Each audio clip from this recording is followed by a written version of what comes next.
First, I saw a quote this morning which I thought had amazing resonance. It's from way back in 1865 when the Confederate president, Jefferson Davis, sensing imminent defeat, said, "If the Confederacy fails, there should be written on its tombstone, 'Died of a theory.'" Died of a theory, what a great line.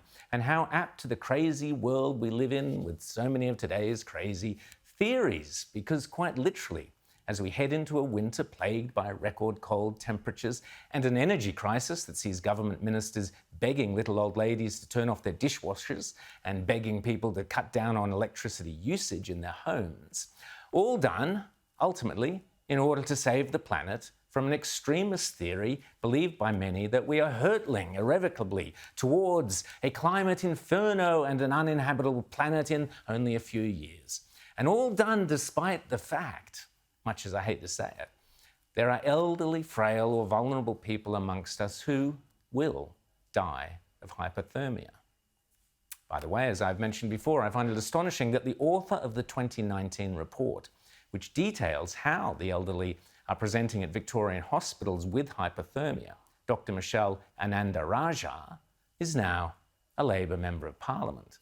You see, in her 2019 report, Dr. Michelle Anandaraja said, I quote, "Questions must be asked as to why these people are developing this condition, hypothermia. The elderly seem to be particularly vulnerable. Do they have adequate heating and homes that are well insulated? Are they wearing adequate clothing? Are they able to afford heating?" All good questions, and the answer, certainly to the last one, is no. Many are not now able to afford heating, and the reason they are not able to afford heating is ultimately because of a theory. The theory being that if Australia rapidly transitions to renewables and phases out coal, even whilst the big polluters China and India increase their own emissions and carry on building coal-fired power plants, that somehow we will prevent a climate apocalypse.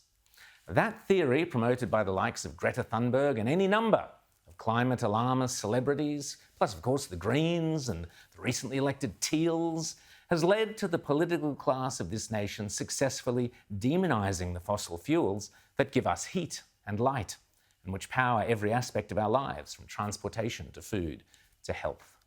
If you find it sickeningly hypocritical of a doctor who asked those salient questions about hypothermia among the elderly to be the member of the very same government that did this last week and committed this country to even further cuts in emissions in the middle of an energy crisis, then join the club. How a doctor who is specifically aware that the cost of energy and the lack of heating is actually killing elderly Australians can be party to inflicting further economic and energy poverty on those very same people leaves me utterly gobsmacked. Letting people, you could say, die for a theory. Arguably, a couple of weeks ago, Alinta's CEO, Jeff Dimery, said Australia is committing economic suicide, there's that death analogy again, by the rush to get coal out of the system. Guess what? If you kill off an economy, small businesses will be decimated, jobs lost, and ultimately, inevitably, people will die. Indeed, just look at Sri Lanka, where the climate-obsessed President Gotabaya Rajapaksa, the bloke on the right, the one on the left is his brother, happens to be the Prime Minister, won election in 2019, promising to transition the country to organic agriculture. And to do so, he promised a new kind of technocratic environmental theory called Viathmaga, which would, quote, harness the nascent potential of the professionals, the academics, and the entrepreneurs to effectively influence the moral and material development of Sri Lanka. Wow. Sounds just like every crazy climate cultist around. The professionals and the experts will improve your morality by cutting down on your carbon emissions. Talk about eco-mumbo-jumbo straight out of the World Economic Forum. Indeed, the current Sri Lankan Prime Minister, Ranil Wickremesinghe, the former one was the president's brother. These despotic nepotists are a bit confusing to keep track of, so forgive me if I get it wrong. He was boasting to the World Economic Forum as recently as 2018 how he would make his country rich by 2025 with his theories. Famous last words. So excited was he by those theories that, along with our own Scott Morrison with his loopy theories about green hydrogen, President Rajapaksa scuttled off to the UN Climate Change Summit in Glasgow last year to take a knee to all the mad greenies like Boris Johnson, where Rajapaksa proudly boasted of his agricultural revolution, which had put his country in sync with nature.